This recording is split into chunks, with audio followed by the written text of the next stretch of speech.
Hai guys, ketemu lagi bersama Eva. Hari ini aku mau membacakan novel aku yang berjudul Eva Daily Life. Semoga suka ya, selamat mendengarkan. Aku membuka mata dan berada di lorong yang panjang dan gelap. Ah, ini di mana? Kenapa aku bisa berada di sini? Alih-alih mau meninggalkan lorong, kakiku malah melangkah masuk ke dalam lorong lebih jauh. Saat berjalan, aku sadar beberapa figura tertempel di tembok.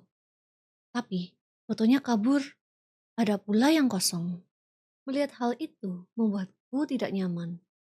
Aku ingin berhenti, tapi tidak bisa. Kakiku seakan punya kendali sendiri. Setelah beberapa menit berjalan, samar-samar, aku mendengar langkah sepatu di belakang. Aku berhenti dan menoleh. Ternyata tidak ada siapa-siapa. Hanya kegelapan di sana. Bahkan suara langkah kaki itu hilang. Aku melanjutkan perjalananku. Dan tidak lama suara itu kembali lagi.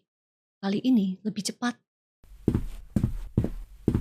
Aku menoleh lagi, dan tetap tidak ada siapa-siapa di sana. Aku menggaruk kepalaku. Aneh, perasaan aku dengar suara deh. Saat berpikir, tiba-tiba aku merasakan hembusan dingin di belakang leherku. Aku menoleh lagi. Kali ini sosok pucat bermata merah berdiri di depanku. Mataku mendelik, kelak mengenali sosok yang ada di depan. Sosok itu menyeringai. Mau kemana gadis manis? Gigi taringnya terlihat saat dia berbicara.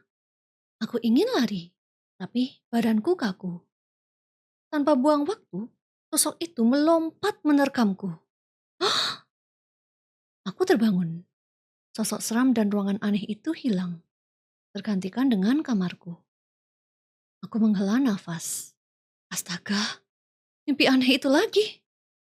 Tok tok tok, pintu kamar terbuka. Monica masuk ke dalam. Pagi non, bangun yuk sarapan. Oh iya ya, balasku. Kamu kenapa? Kok pucat? Tanya Monica dengan khawatir. Aku tidak apa-apa, hanya mimpi buruk. Ah, pasti karena gugup untuk hari ini ya, tebak Monica. Aku sampai lupa kalau hari ini aku harus daftar ke sekolah baru. Oh ya, makasih udah diingatkan. Kalau gitu aku mandi dulu baru makan, ujarku. Baiklah, jawab Monica setelah itu menutup pintu. Aku bangkit dari kasur lalu masuk ke kamar mandi. Biasanya saat pendaftaran, aku selalu ditemani Miss Andrea. Tapi hari ini dia sibuk kerja, jadi aku terpaksa datang sendiri. Beberapa menit kemudian, aku selesai mandi. Aku keluar mencari baju, karena nanti ada sesi foto, jadi aku harus mencari baju yang bagus. Setelah menggalau beberapa menit di depan lemari, akhirnya aku menentukan. Aku akan memakai turtleneck pink dan celana jeans biru gelap. Terakhir, aku mengenakan kalungku, lalu turun. Saat tiba di ruang tamu, aku melihat Miss Andrea sedang duduk di sofa sambil minum kopinya. Pagi Eva, siap untuk hari ini? Tanyanya begitu menyadari kehadiranku. Siap, kurasa? Kataku sedikit ragu. Moga-moga kamu suka ya sama sekolah barumu? Ujarnya tersenyum. Aku mengangguk, lalu duduk di meja makan untuk sarapan. Setelah makan, aku menunggu kedatangan Mr. Bernard sambil menonton televisi. Siaran pertama adalah berita. Karena aku tidak mau nonton berita, aku baru saja mau mengganti siaran, tapi tanganku terhenti ketika melihat gedung sekolahku tersorot di sana. Mataku terbelalak. Hah? Apa yang terjadi? Aku membesarkan volume dan mendengarkan dengan cermat. Seminggu yang lalu, seorang pria bernama Edwin ditemukan pingsan di dalam studio. Pihak sekolah segera memanggil ambulans untuk mengantarnya ke rumah sakit. Jelas membawa berita itu. Alisku terpaut. Jadi kejadian waktu itu diliput di televisi. Buat apa ya? Perasaan orang itu cuma pingsan.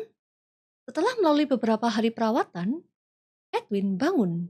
Dan hari ini seorang jurnalis datang ke rumah sakit sambil membawa beberapa tersangka untuk menanyakan akan kejadiannya. lanjut membawa berita itu. Layar televisi berubah. Ini menyorot kamar kecil di rumah sakit itu. Di kamar kecil ada dua orang. Satu Edwin sedang berbaring di kasur, dan kedua seorang wanita duduk di sampingnya. Ia mengeluarkan buku dari tasnya, lalu berpaling pada Edwin. Selamat pagi, nama saya Miss Elda, jurnalis yang akan menulis kasus ini. Apakah saya bisa minta waktu sebentar untuk melakukan tanya jawab? Tanyanya dengan halus. Edwin mengangguk. Apakah Anda ingat kejadian sebelumnya sebelum pingsan? Tanya Miss Elda. Awalnya, saya dipanggil untuk mengisi sesi foto di sekolah. Begitu saya tiba, saya disambut oleh salah satu asistennya. Dan dia menunjukkan ruang studionya. Apakah Anda ingat namanya? Tanya Miss Elda. Namanya... Pria itu menggaruk kepalanya. Maaf, saya tidak ingat. Miss Elda mengangkat satu alisnya, terlihat tidak puas. Baik, lalu apa yang terjadi? Saat saya mempersiapkan kameranya, tiba-tiba lampu di dalam studio mati. Setelah itu semuanya gelap. Dan saat sadar, ternyata saya sudah ada di rumah sakit ini. Mataku terbelalak. Jadi dia sendiri nggak tahu apa yang terjadi? Ucapku terus terang. Kamu kenal sama dia, Eva? Tanya Miss Andrea tiba-tiba. Aku mengangguk. Dia juru foto kita yang pingsan waktu itu. Oh gitu. Balasnya pelan, lalu menatap televisi. Iya, siswa-siswi pada kecewa, sesi fotonya tidak jadi. Balasku. Sampai sekarang aku masih sedih. Karena tidak memiliki foto kenangan. Aku balik melihat televisi itu. Miss Elda terdiam, lalu berujar kembali. Baiklah, kalau gitu terima kasih atas waktunya. Katanya sambil tersenyum, lalu bangkit dari kursi dan keluar. Setelah Miss Elda pergi, pria itu menggaruk lehernya. Dan kalau dilihat, ada dua luka aneh di sana. Teret, teret, ponselku bergetar. Ternyata ada telepon dari Stefani. Sebelumnya, aku sempat cerita padanya kalau aku harus pergi. Aku pikir setelah itu kita putus kontak. Tapi tidak, ternyata dia masih berbicara denganku. Aku segera menerima panggilan ini sebelum terputus. Halo? Kamu lihat berita yang di TV itu? Tanya Stefani dari sana. Aku mengangguk spontan. Ya, baru saja. Ada apa? Kenapa tiba-tiba masuk berita? Jujur, aku juga kaget. Padahal dokter bilang Edwin itu pingsan karena kecapean saja. Tapi ada jurnalis yang penasaran dan membesarkan kasus ini. Dia duga pria itu diserang oleh seseorang. Hah? Kenapa dia bisa menduga seperti itu? Tanyaku.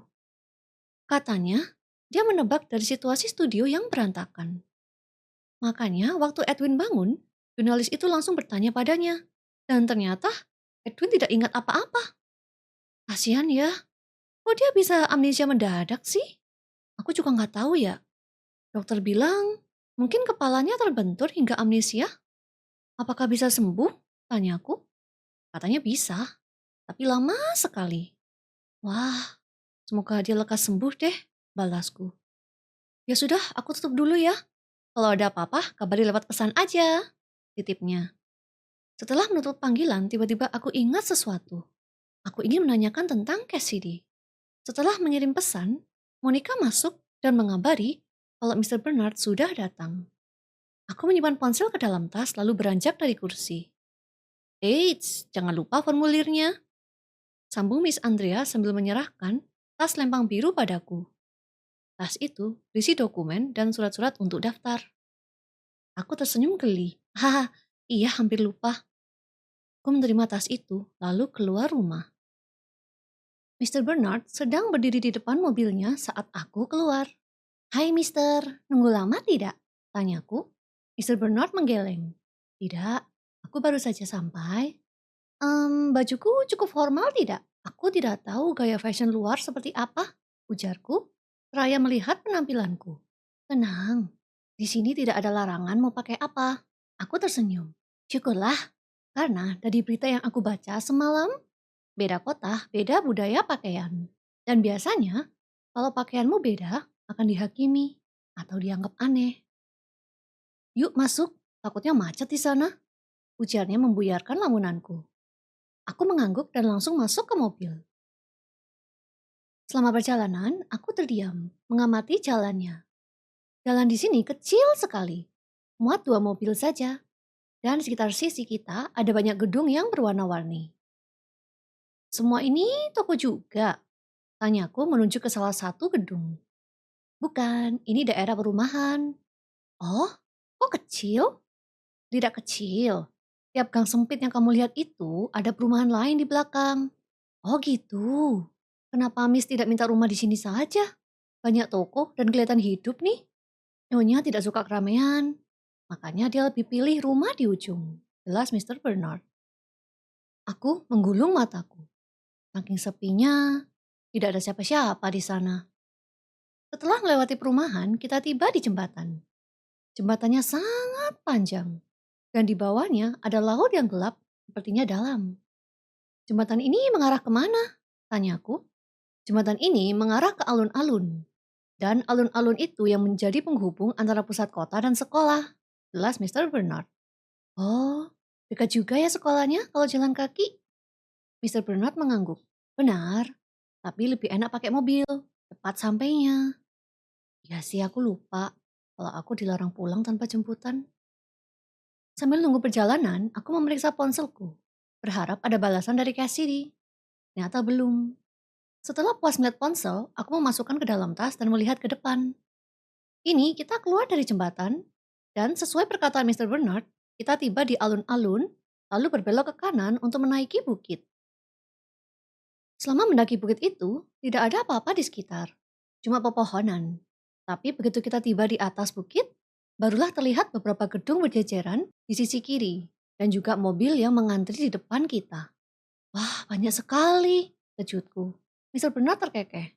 Iya, tiap tahun muridnya bertambah terus. Oh, jawabku lalu melihat ke depan. Gedungnya banyak nih.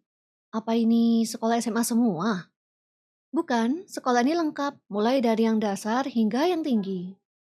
Ah gitu. Sekolahku yang dulu cuma satu gedung saja. Ada apa lagi selain itu? Tanyaku. Nah, di samping non itu ada taman, dan tamannya lengkap sekali. Ujarnya sambil menunjuk ke kanan jalan.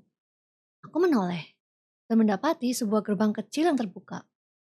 Di dalamnya ada beberapa mainan seperti ayunan, jungkat-jungkit, rumah-rumahan, dan kotak pasir. Aku tersenyum. Ini mah surga untuk anak kecil. Aku yakin anak-anak rela datang ke sekolah demi ini. Ponselku bergetar. Ternyata ada pesan suara dari Cassidy. Aku segera membukanya. Hai, maaf Eva, aku jarang ngabarin. Belakangan ini sibuk, sama diajak pindahan sama orang tua aku. Ngomong-ngomong, kabarmu bagaimana? Mataku berbinar mendengar berita itu. Syukurlah, dia tidak sendirian lagi. Aku langsung membalas pesannya. Wah, enak ya. Selamat bersenang-senang dengan keluargamu. Oh iya, aku masuk ke Akademi Griffin Horizon loh. Setelah mengirim pesan, aku memfoto sekolahnya dan taman yang ada. Mumpung mobil sudah mulai jalan pelan-pelan. Setelah semua terfoto, aku kirim padanya. Katanya dia sangat penasaran dengan sekolah baruku. Wah, gantungannya lucu sekali. Beli di mana? Tanya Mr. Bernard tiba-tiba. Aku melihat ke arah gantungan ponselku. Gantunganku berubah teddy bear coklat, mengenakan syal merah, dengan brooch bintang menempel di badannya. Aku tersenyum lembut. Wah, ini bukan beli. Aku dikasih sama sahabat aku dulu. Wah, manis sekali. Siapa namanya? Tanyanya. Namanya Damien Cross. Dia tetanggaku. Waktu aku tinggal di Minnesota. Kedua alis Mr. Bernard terangkat. Oh, keluarga Cross. Yang pernah buka restoran itu. Aku mengangguk. Iya, Mr. Bernard tahu dari mana? Dulu saya pernah makan di sana. Dan ternyata makanannya enak sekali. Pantas rame. Aku mengangguk. Iya, saking ramenya Damien sampai disuruh turun tangan. Balasku. Lalu, aku terdiam menatap bonekanya. Kira-kira kabar Damien bagaimana ya? Apakah dia masih mengingatku? Non, kita sudah sampai. Mr. Bernard menyadarkanku. Aku menoleh ke samping. Gerbang besar dengan papan nama Akademi Griffin Horizon berdiri di hadapanku. Terima kasih guys sudah mendengarkan. Kalau kamu suka sama novel ini, jangan lupa tinggalkan komentar ya. Beritahu aku part mana yang bikin kalian suka. Oke, bye-bye guys and see you on the next video.